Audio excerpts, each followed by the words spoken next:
Hey everyone, this is the Halifax Real Estate Podcast. My name is Jason Paul and I'm a licensed realtor at Keller Williams Select Realty in Halifax, Nova Scotia.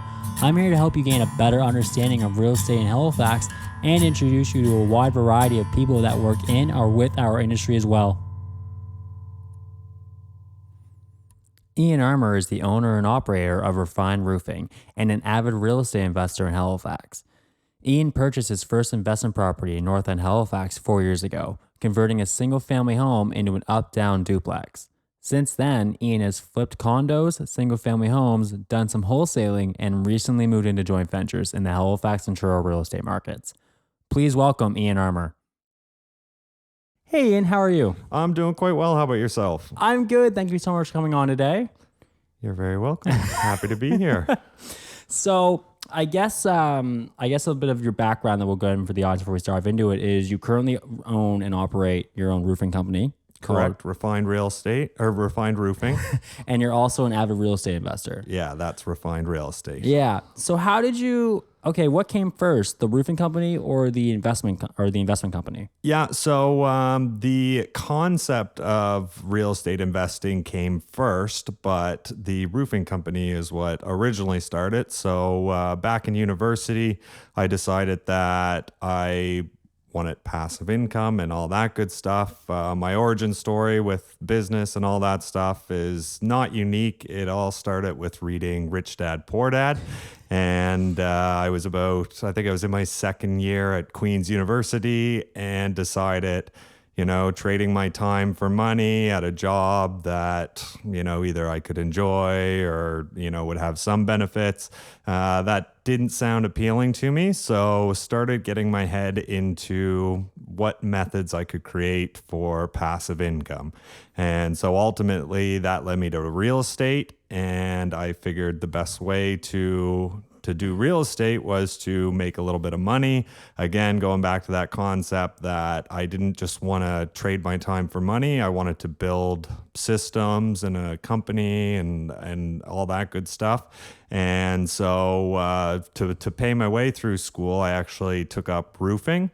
And so when I was done with school, I said, okay, I want to start a business. I don't really know what business. I know how to roof, so might as well start a roofing company. And the thought being that I would make some money with the roofing side of things and could then get into the real estate side of things. So that's the origin for how that went. And okay, so what year did you start the roofing company?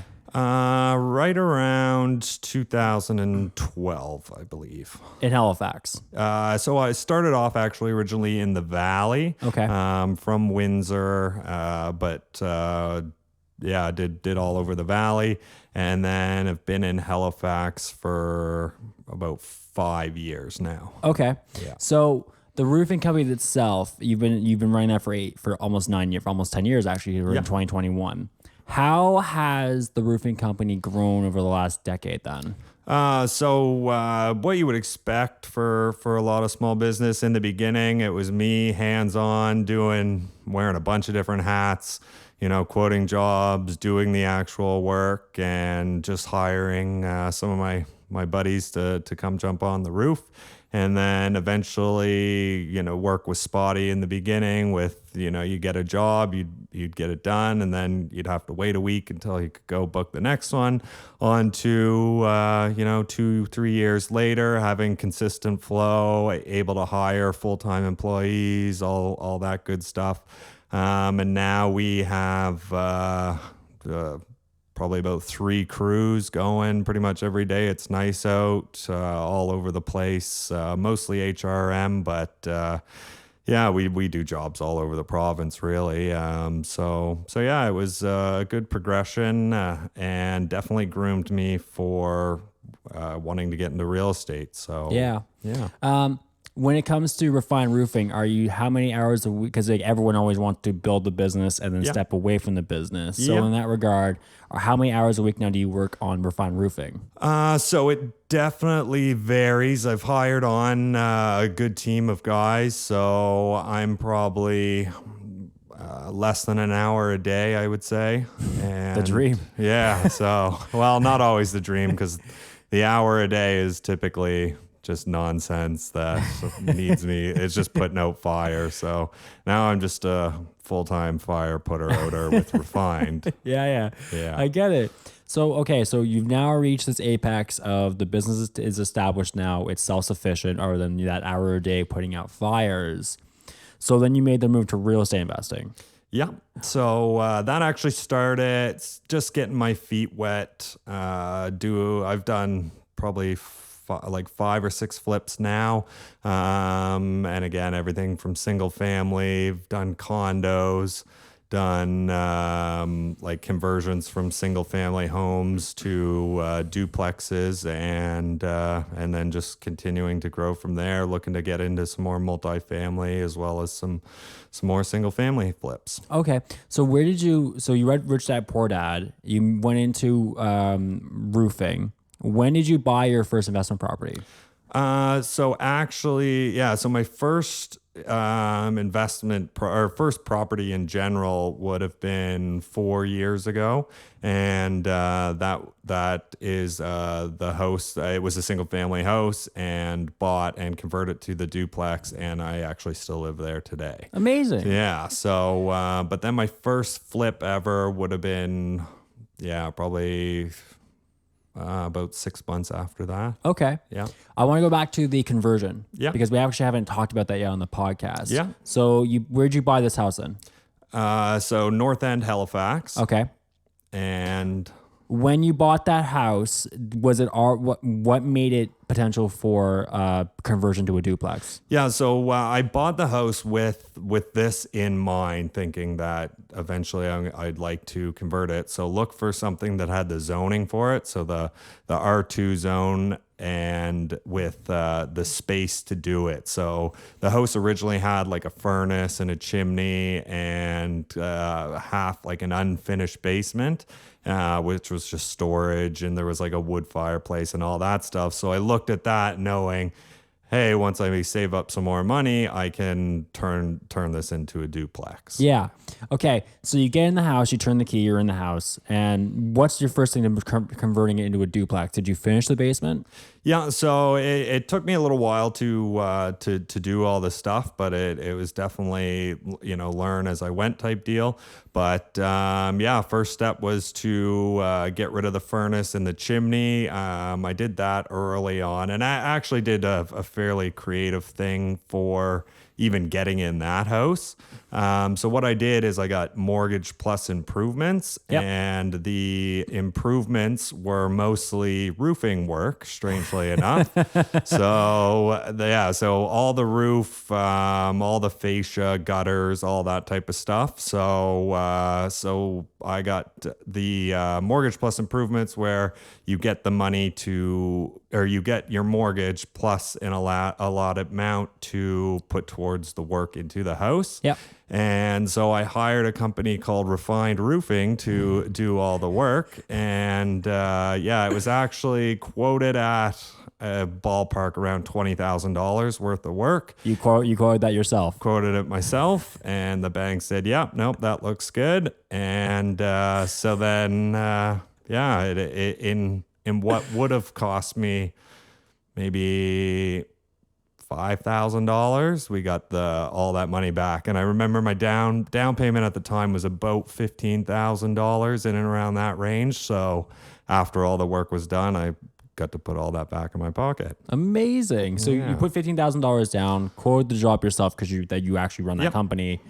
You took out $20,000 for the purchase plus improvements, and you got $15,000 back to pay off what you paid in the down payment. Yeah, more or less. It was probably $1,000 I had to pay to get into that house. So that's not bad. Yeah, we'll take it. It's not a bad little thing. Yeah. Was it up, down, or side to side? Up, down. Okay, so bungalow or with a walkout in the basement, or no? Yeah, more like just like a bungalow type style. So and. Okay, so you did the roof first because that had to be done. You took out the chimney and the furnace, and then you refinished, and then you tackled the basement to refinish it. Correct.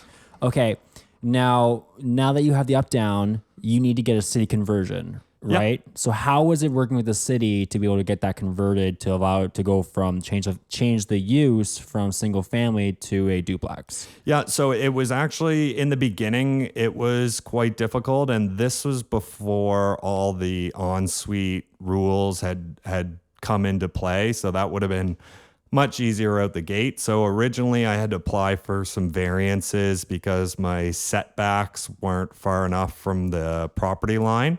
So I had to deal with the city. They had to send out a letter to everyone within 100 feet of the house to see if they had any quorums with me doing that type of work. And then no one did. So eventually the variance was granted. But then after doing the process and looking at the restrictions and what it actually required to convert it to full two legal units, I decided it would be better to just call it the ensuite.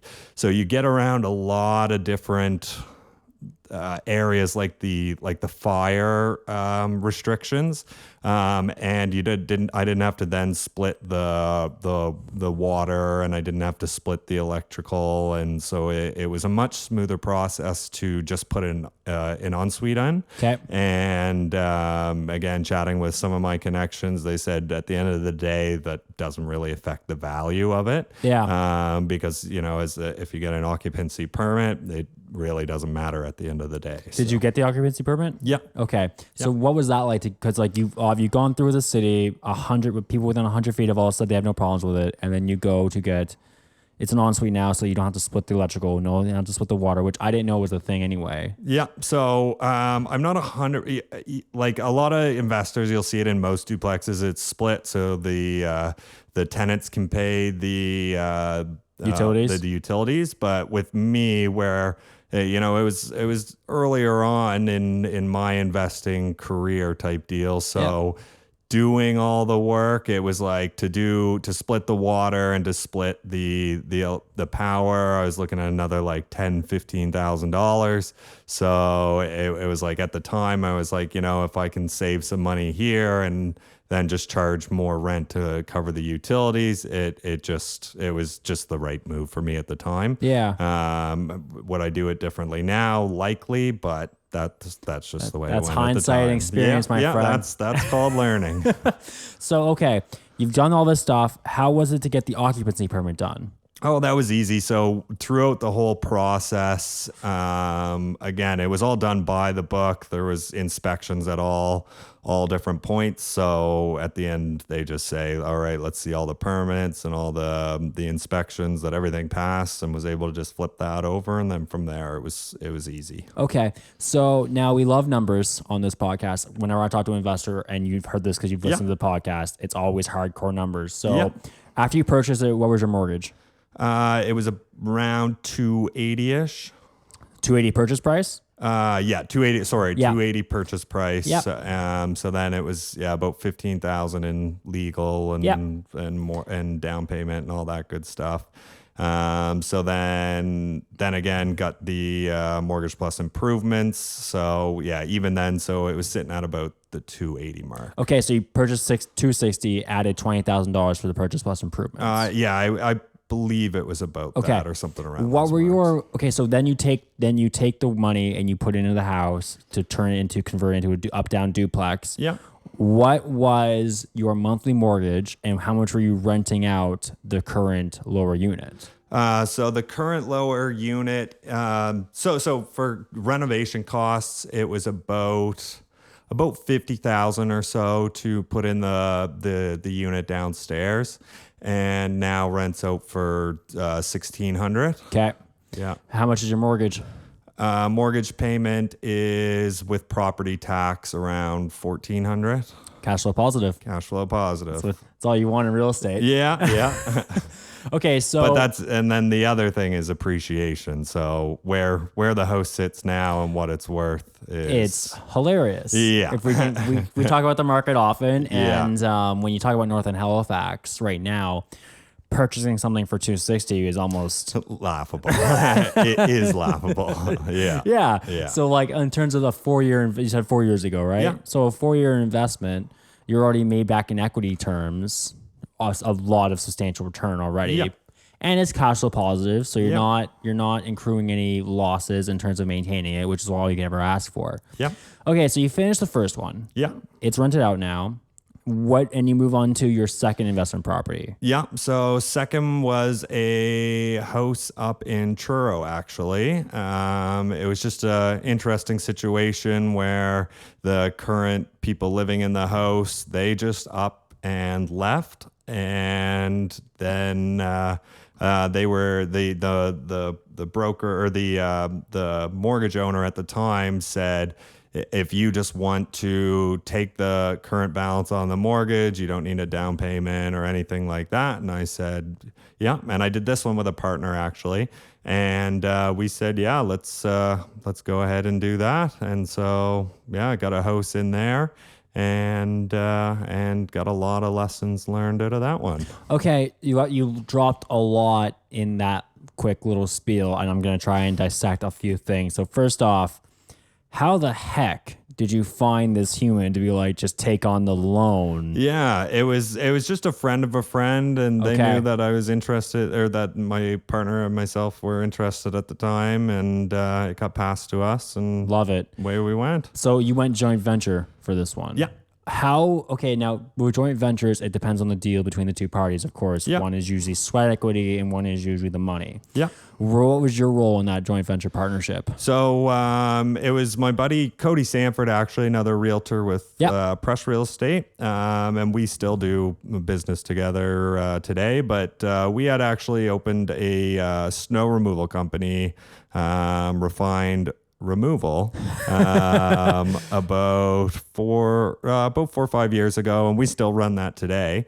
So we had actually bought the house, no down payment, anything like that, and we used the money that we made from snow removal and put that right into that Okay. that house flip, and we did the vast majority of the work ourselves outside of plumbing and electrical and a few other things. So yeah, and he owned still owns a painting company, Sanford's Painting, and yeah, we went to town on that one. Okay. So how much was remaining on that house when you took possession? It was around 100,000. Okay.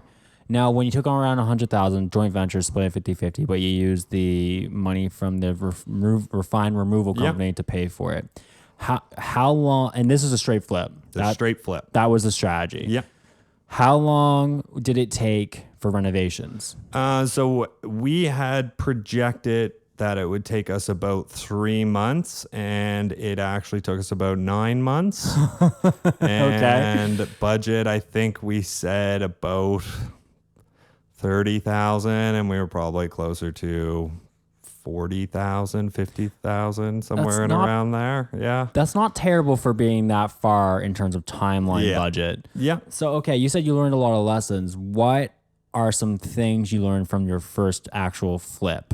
Yeah. So with this, it was definitely how much work there was into it, because it was a big older home, and then just like the drive time to get there, and we had other businesses going on, so it wasn't our full-time gig. It was like a day or two here, day or two there, and yeah, it was interesting. So that was the one that really, like, restain the floors, move walls around, all this stuff. So it definitely was the one that really learned a lot of things on that one. Yeah, So, when you're moving walls and you're restaining floors, and yeah. layouts of homes it depends on the walls themselves if they're not low bearing or not, which would you and Cody be able to identify when you do it anyway. But that's still a different job when it's your first time going through it. Yeah. And I should say to mention that chronologically, so when I put the basement in my house in the north end, that was actually after this Truro deal was done. Oh, really? So, yeah, okay. So I had bought the house originally and just lived in it for a while, and then put the basement after I learned a few lessons from some of these other homes. So. Okay. So with the Truro home, bought it $100K, $50,000 worth of money in. What did you guys end up selling it for? It was around 180-ish. Okay. So again, made a little bit of money on it, but not enough. yeah, probably if you did the math, we were probably making like $13 an hour working there. And it was hard work and it was great though to like just see everything firsthand, because I've been roofing for a number of years, but that doesn't really get you inside the house to learn how things are done. Yeah. So that was definitely a crash course in a lot of different things. So it was if money aside, it was a great learning experience. And that's that's typically how it goes, right? You go through the first time and you figure out how, it's not even like figuring out the systems, you figure out what needs to be done and how it goes to finish these things. And then after you're done the first time, you can go back and say, okay, now I know what to expect or have an idea of what's to come. And that's what the first one usually I find is in most experiences. Like I was having a conversation with my fiance, who is famous on this show because I bring her up often, and she wants to get into repurposing old furniture. And she wants to get into interior design and renovation construction. And we were talking about this the other day, and I said, well, then just buy furniture. I looked on Facebook Marketplace and I picked up like 4 pieces of old dress, and I was like, you can refinish these today. And she's like, well, like, and then, the conversation comes up, well, I work, I do this. And I'm like, okay, but do you want to do this? And she's like, yes. And I'm like, okay, I'll buy these now. I know the space you can work in. I'd rather you start and fail miserably so you learn, and that way you can get better every time. And so I can imagine that's what when you look back at that Truro house, that's what you remember, is everything you learned to take into the next one. Oh, absolutely. No, it's it's like that, but about 1,000 times more, because it's not like you have a couch or a desk or something, and it's like, okay, this one went to hell. It's like, all right. Whereas on a house, you have about, I don't know, 50 mini projects that you have to figure out. A lot of it was, had some knowledge of industry in a number of different trades, but to try and then put it all together an hour away from where you live with limited time, energy, and yada, yada, it was definitely a learning experience. Have you invested outside the city since? No, since it's all been HRM. Yeah. Okay. So you finished the second flip. You finished the second investment property, or the actual first investment property. You get the house finished. And you have a duplex and like cash flow positive. You make $13 an hour hauling ass on a house in Truro. What's the next move? So next move was try and find something closer to Halifax. So it actually came in the form of a condo.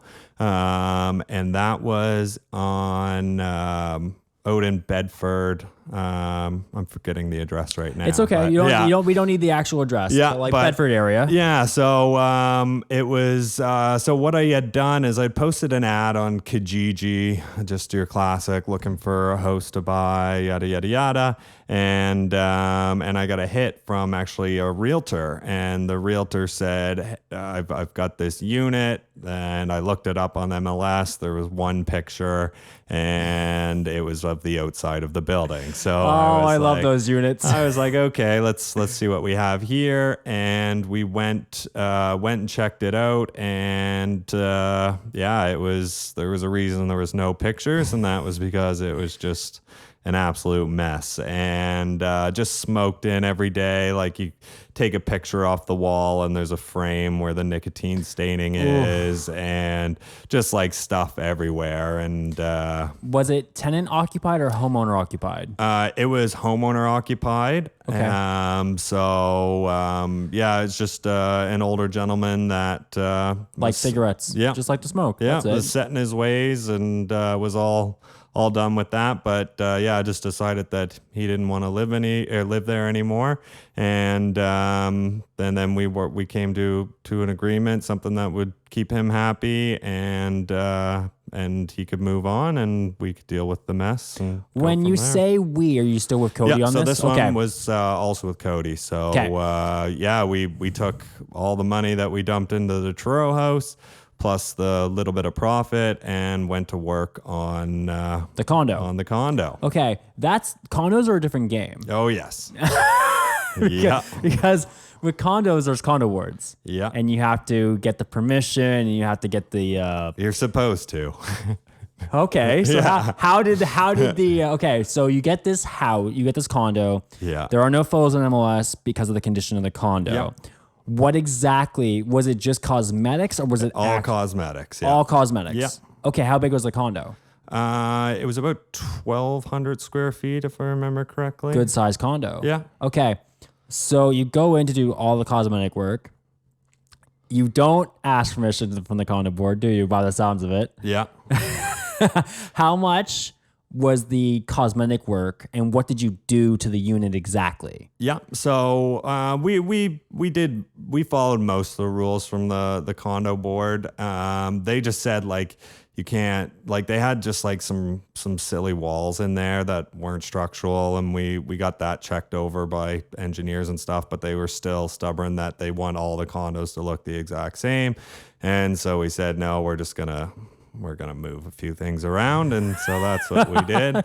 But then from there, it was like a lot of the drywall was all in good shape, so it was just spray the kills all throughout to get rid of the nicotine stains, and then just paint, new baseboard, trim, flooring, brand new kitchen and bathroom. Did some nice custom showers and all that good stuff. Nice. So it was definitely a much easier process. Again, going from like a big 3-story plus basement family home in Truro to going to a 1,200 square foot condo was quite nice. Hold on. Okay, you've dropped a lot of gems in there.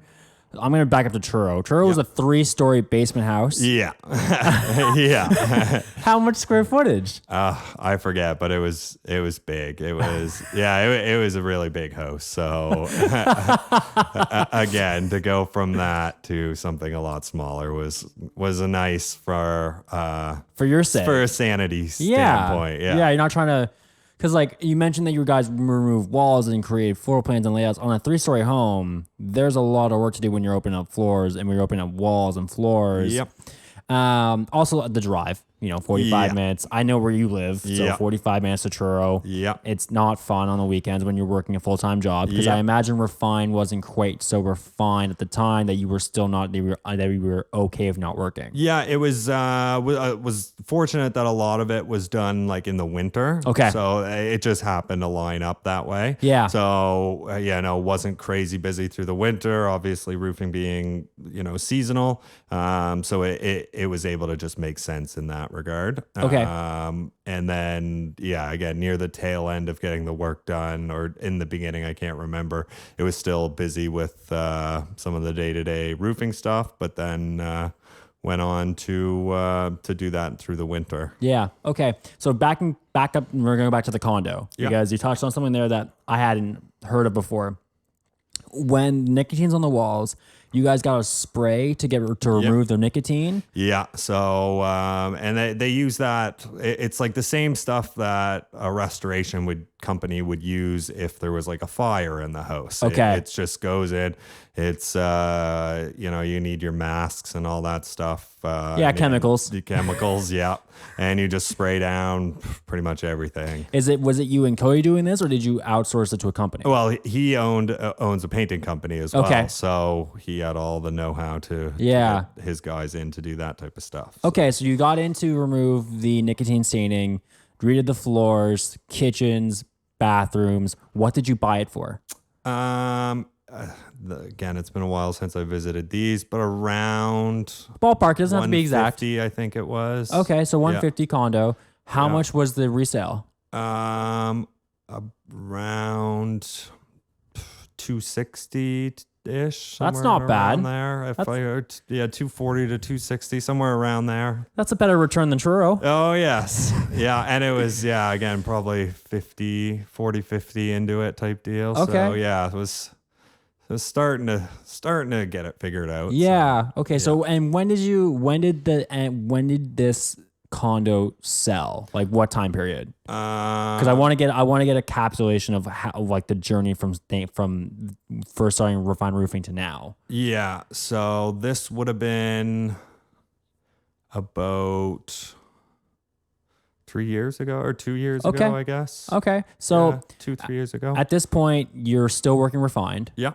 Are you getting out now and moving more into real estate, or is it still real estate is still a side hustle? No, so at this point, brought on, so like I'm fully off the roof anyways. I know that. Yeah.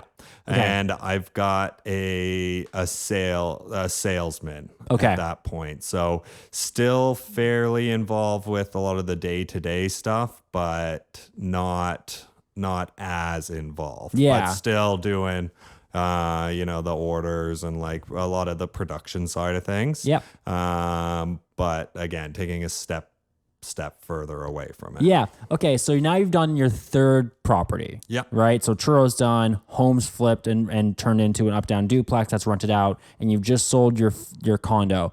Was this when you started feeling more confident this was more of a viable option? Yeah. Again, at this point, it was okay. There's proof of concept there that all this research and all these podcasts and books that I've read that, they're not just made up, that this stuff does work, and it does work in this market. Mind you, we're not making life-changing money at this point, but it's a good intro and enough to, again, to validate what I've been doing. So it was definitely getting an itch to keep going with it, knowing that there is potential out there. Yep.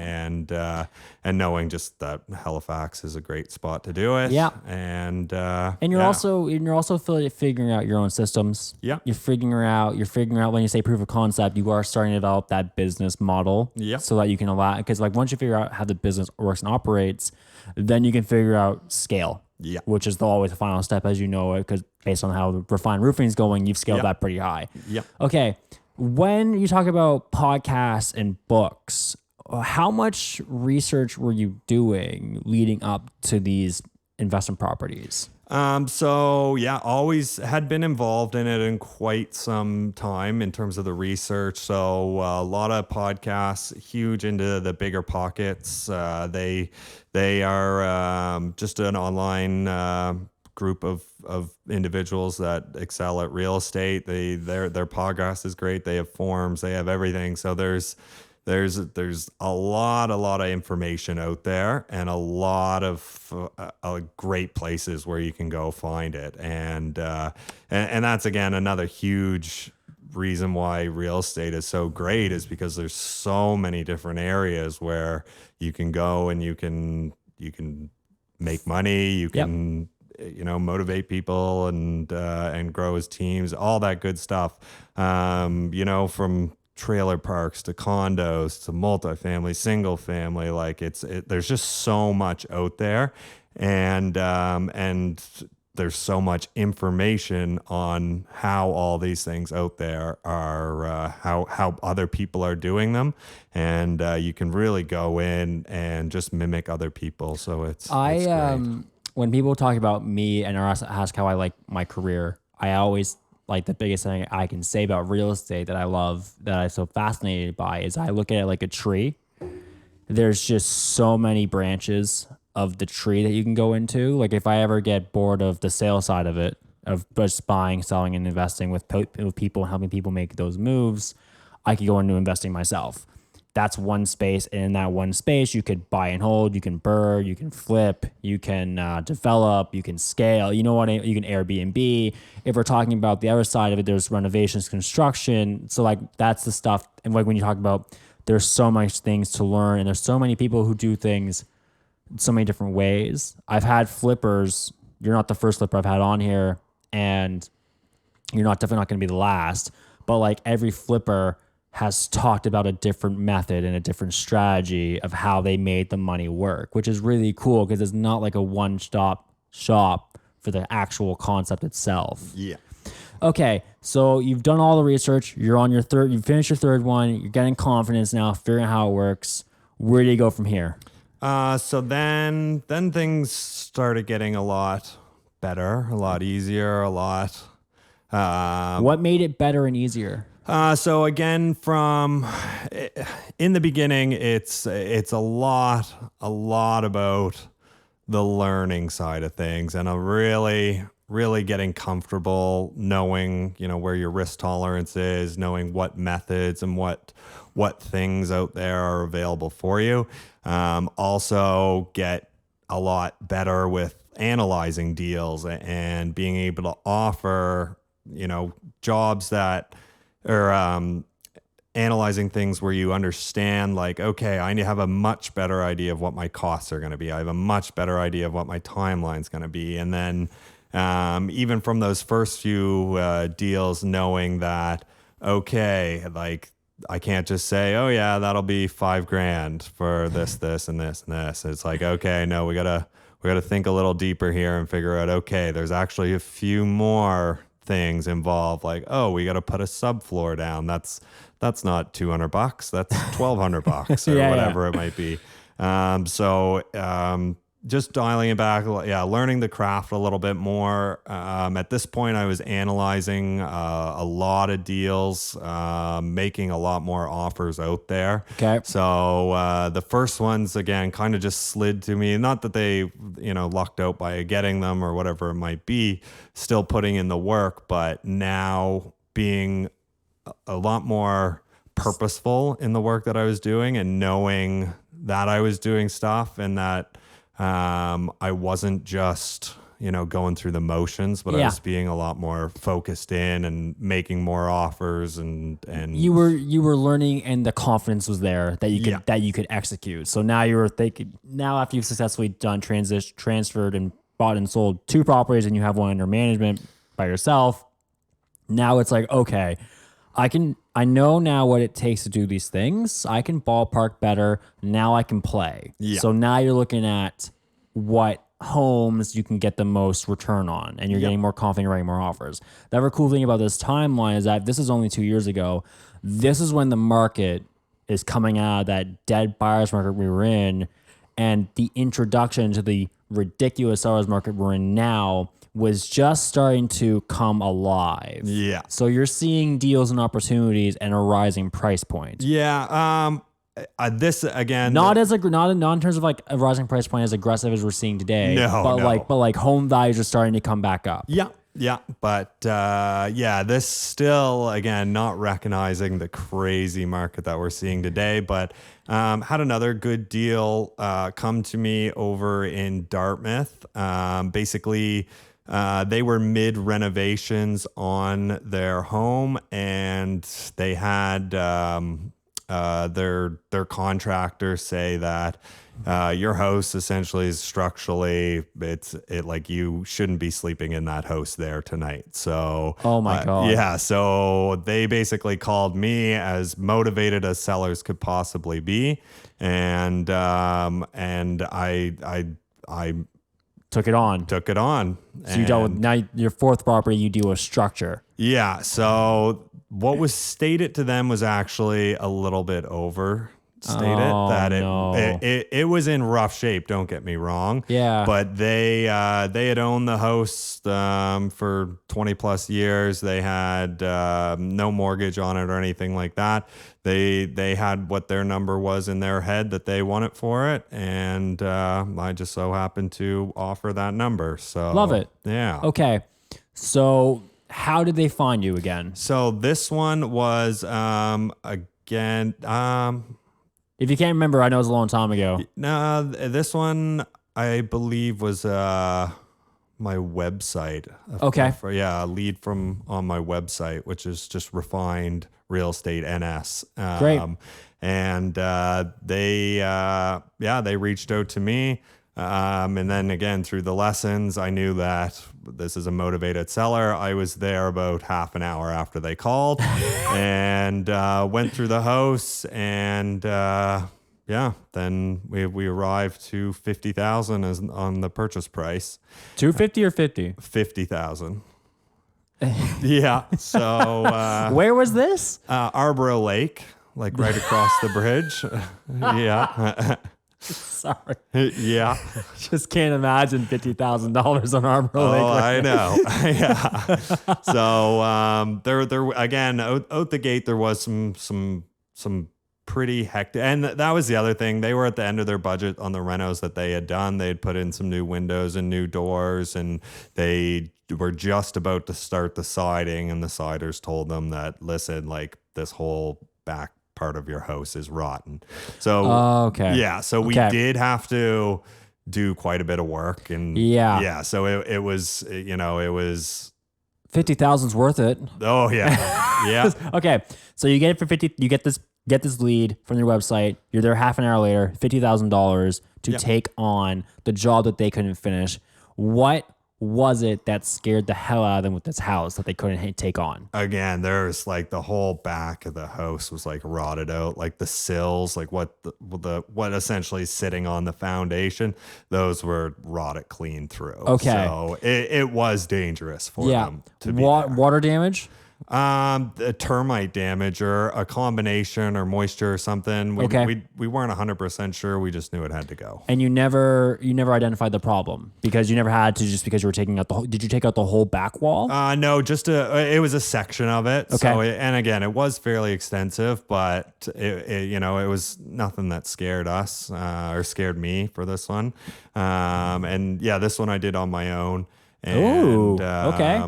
Yeah, and basically, I bought the house cash, and away we went. So where'd you get the cash from?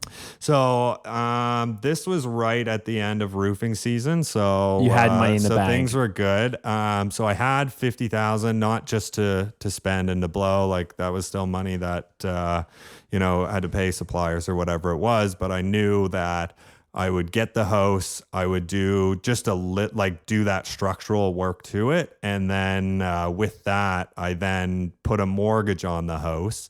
You refinanced it. Refinanced it mid-flip.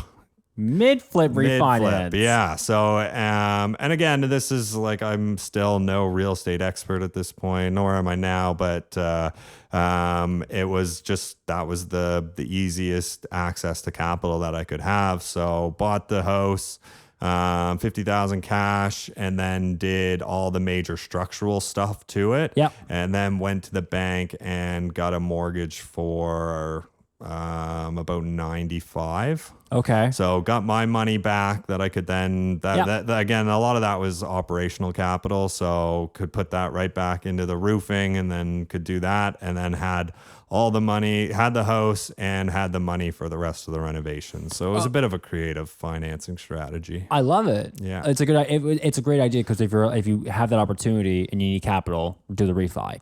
Now, I know I want to get into the details that was needed to fix this structure, because we haven't talked a lot about structure on the podcast, and I really want to give people a bit of insight as to what exactly had to be done.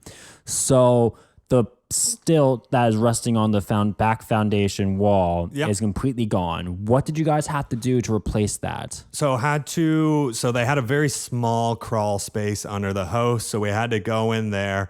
We had to build some false walls for the floor joists, because even some of those needed to be replaced, which was just, again, a lot of work. Yeah. So then had to do all that, had to then set up some more false walls. There was a lot of false walls just to hold the structure while we could do the work on it.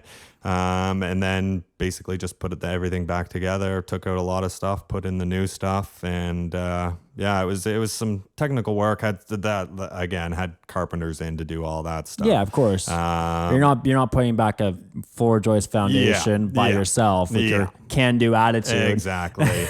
And actually this was the first flip where I did very little of the work myself and hired pretty much everything out. Okay. Yeah. Now, how much? Now, there's two parts here. You rebuild the foundation. How much was it to re-put in the floor joists on the new foundation? It was all close to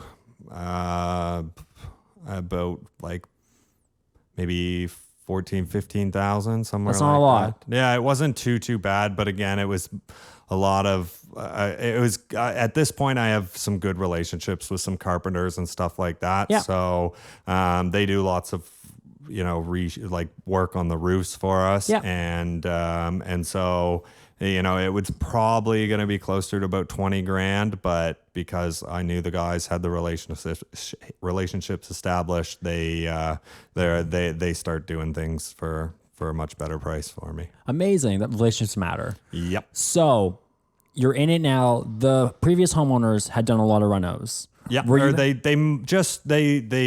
basically just did new windows, Okay. new doors, and everything inside was completely untouched. So, and it was in rough shape. Don't get me wrong. Okay. That's what I want to find out was what the renovations that they did. Were you happy with them, or did you have to flip the interior as well? Nope. So they had again just started doing the outside. Inside was all musty carpet. Love it. And old counters and just like old dated used stuff that needed to be that it was cosmetics on the interior. Yeah. So you finished the foundation for 15. Yeah. How much to do the interior cosmetics? Interior cosmetics was probably another. I think the whole thing totaled about 45 or so. Okay. Yeah. Everything total 45. So you bought for 50 cash. Yeah. Took out a mortgage, 95. Yeah. Added 45 cash again. Was that out of the 95 you got from the mortgage? Yeah, that was all just amazing straight from the mortgage. So at this point, so after I put that 50,000 in, did the work, and then about 2 weeks later got that 50,000 back plus the 45-ish to do the rest of the renos. Okay, so you pretty much break even now thanks to creative financing. Yes. Now you're in for $95K, which is great because you use that to pay off the refined roofing stuff and use the other 45 to finish the house. What did you sell it for? Sold that one, I believe, 169, I think. Okay. Yeah. You're getting better. Yeah. The margins are improving. Yeah, slowly. And again, that house sitting where it's sitting right now is probably worth like 250. We don't want I don't want to think about we don't want to talk about what's happening in the market in terms of holding the real estate because you'll be kicking yourself all day. Yeah. But like your one in Northland's doing great. Yeah, exactly. So, and again, that's the lesson here. It's like, man, I am enjoying the house flipping and that side of things, but the next step is for sure start getting into some more of the buy and hold. Yeah, I was gonna say because we're pretty much caught up to where we are today. I know there's one in between, but we've talked about a bit off air about what your current home is, and I do want to touch on that because the margins on that really sound like you figured out flipping. Yeah. So what's your current project that you're on right now? So current one is one that I gained from a direct mail campaign. It is over in Fairview, so nice up and coming area, as we all know.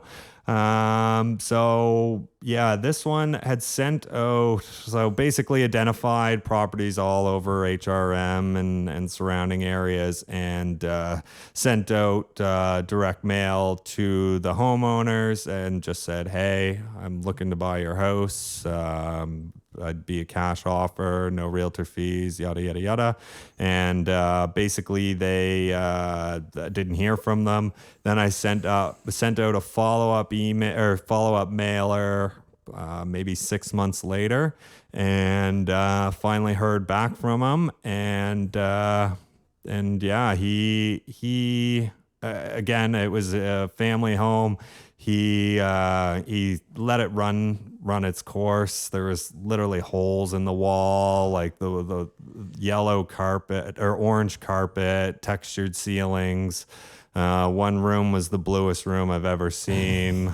Okay. And then just a really large unfinished basement and so he decided he wanted to start doing some of the renos himself, and God. he probably got 2 days in and realized that it was just too tall of a task, and he was just completely done with it. He just gone through some stuff, so he really didn't want anything else to stress him out. Yeah. And again, he knew what he wanted to sell the house for, and You found a price. and we found the price. What'd you buy it for? Bought the house for $90,000. When did you purchase? December 15th, 2020. 2020. That's hilarious. Yeah. Yeah. But All off of a mailer. all off of one of couple hundred mailers. Yeah, it doesn't. You don't just hit. You don't hit home with one. No, absolutely not. So okay, you're in December 15th. What renovations have you done so far, and how much are you in for? So have done. So we have done, or I've done, basically. So we decided to do to add a basement unit to the or not a basement unit, so a whole basement to it. So it was a 2-bedroom, 1 bath, so a smaller house. But it had this large unfinished basement, and decided to put in take out one of the rooms that were upstairs, turn that into a staircase, and basically put 2 bedrooms downstairs, new utility room down there, and like all the laundry and stuff down there to give it a slightly better flow upstairs.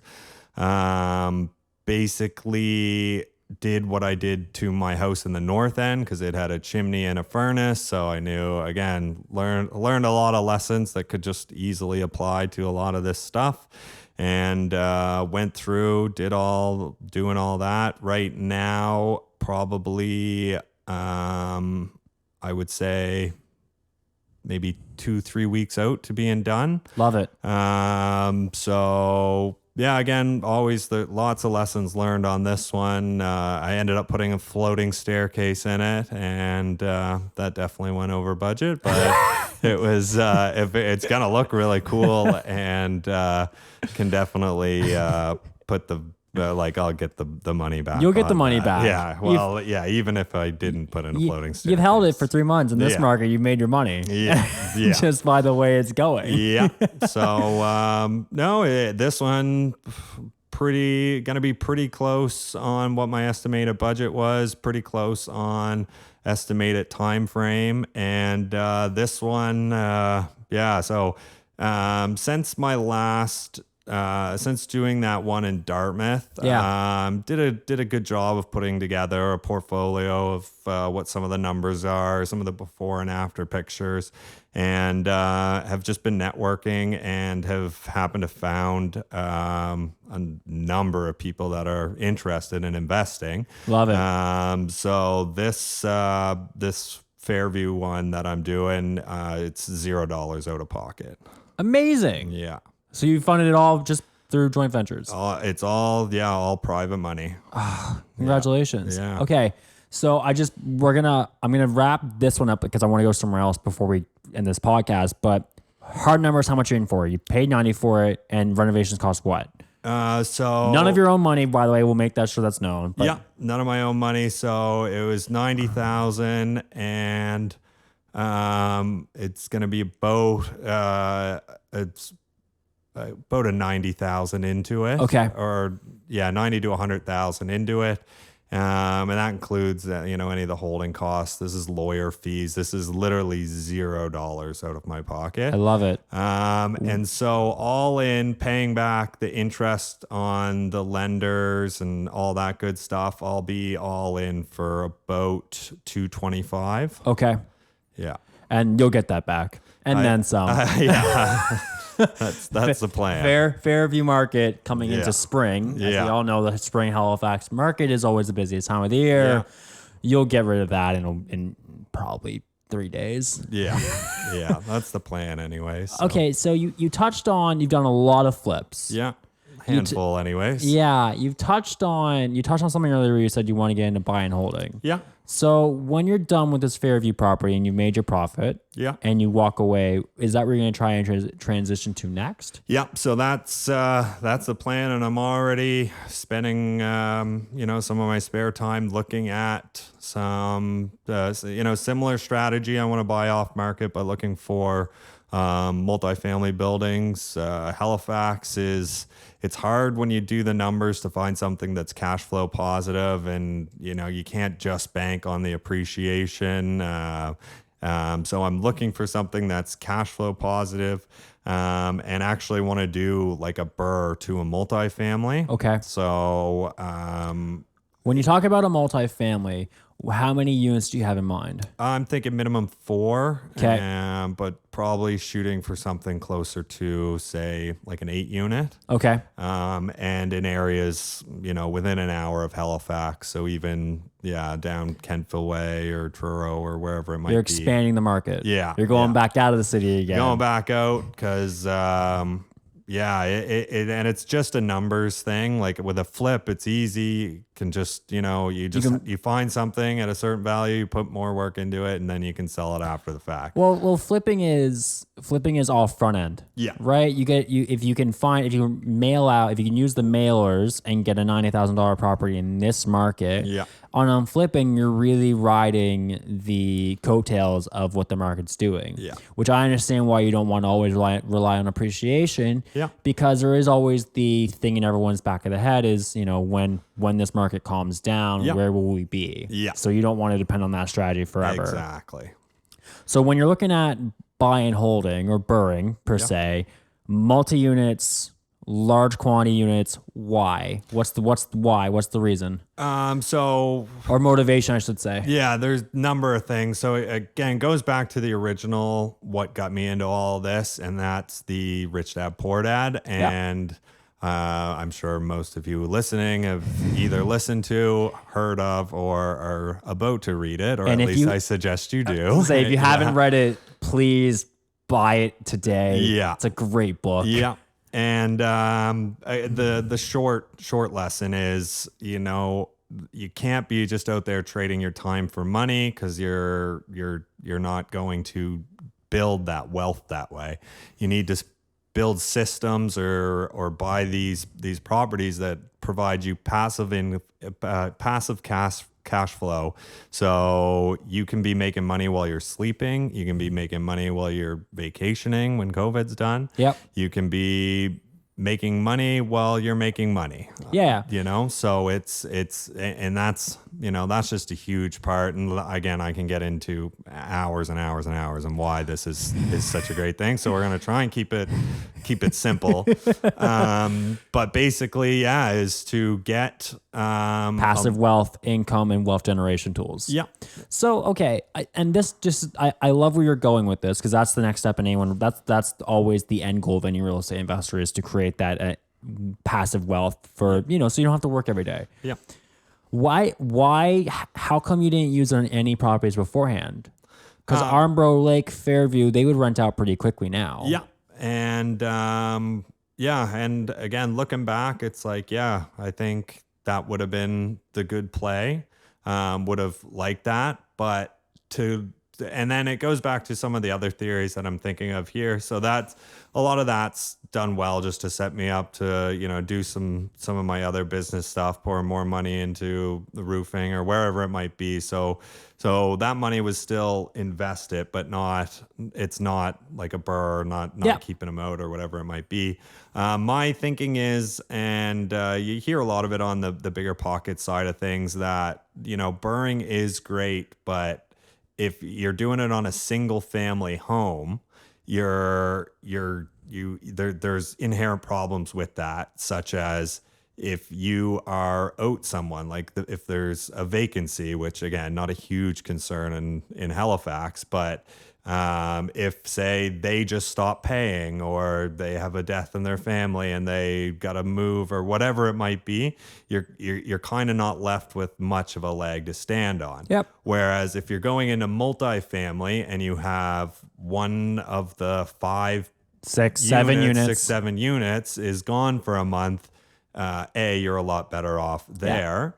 And B, if you're looking at it from like a building, like a business perspective, to manage 6 units in one building, to hire like a property manager to do that is a lot easier than going out and doing it with a bunch of single family homes.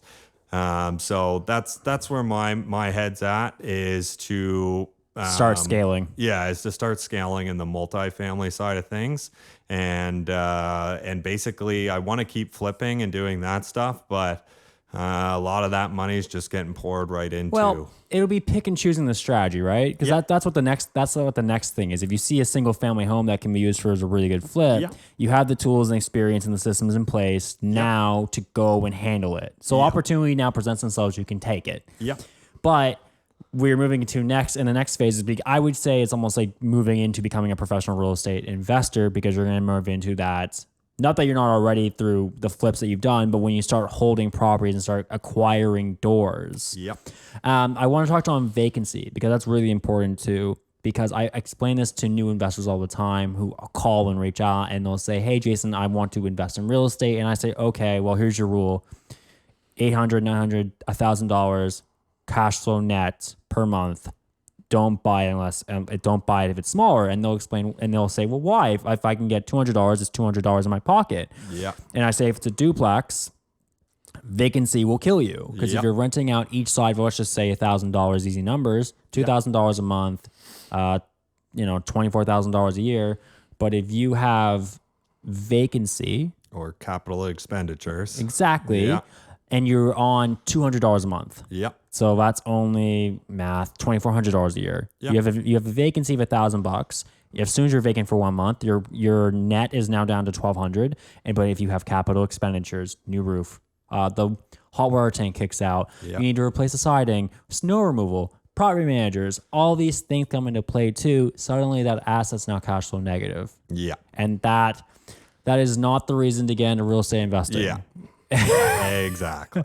Ian, man, I just before you go, is there anything else you want to say? Just for I know you like networking and connecting with people. That's how we met. Yeah. So I just figured you might have one last message for the audience before we get out of here. Another thing is, for the last few months now, I've started hosting up like a weekly meetup where essentially we listen to Bigger Pockets podcast. And then the whole group meets up and we review it. Then the team they go out and they do some bird dogging for me, which is just identifying properties and all that. Then basically I'll do live like analyzing the deals. So basically I go through and I say, okay, this is what I see based on the meeting. Here's everyone. Here's all the pictures. Here's what the comps are, all this stuff. So we actually analyze these deals, and then I will then get to the number of what, say, the offer price would be. Then I actually even record myself making the phone call to them saying, okay, here's the offer, feel it out, blah, blah, blah. So, that's definitely a huge part of why I love real estate as well, is because it's such a passion-driven thing and so many people have an interest in it. So if anyone listening wants to learn more about, host flipping, analyzing deals, that type of stuff, I fully encourage you to reach out to me. And you'd definitely be more than welcome to join our weekly session. Meetup. Yeah. So for those of you who want to get in touch with Ian, I always include the contact information at the end of the podcast, and in the show notes, I'll also include his email, phone number, website, social media accounts, so you guys can reach out. Ian, man, this has been a pleasure. Thank you so much. No, thank you for having me. It's again just meeting up with people like this is a big part of the game in real estate. So happy to do it, and I wish you all the best of luck moving forward. We'll bring it back for the year anniversary. Yes. Thanks, Ian. Thank you. Bye. If you'd like to get in touch with Ian, you can reach him at 902-790-3451. or ian.armour@refinedroofing.com. And if you'd like to get in touch with me, you can reach me at 902-220-7357 or jason.paul@kw.com. Thanks again. Bye.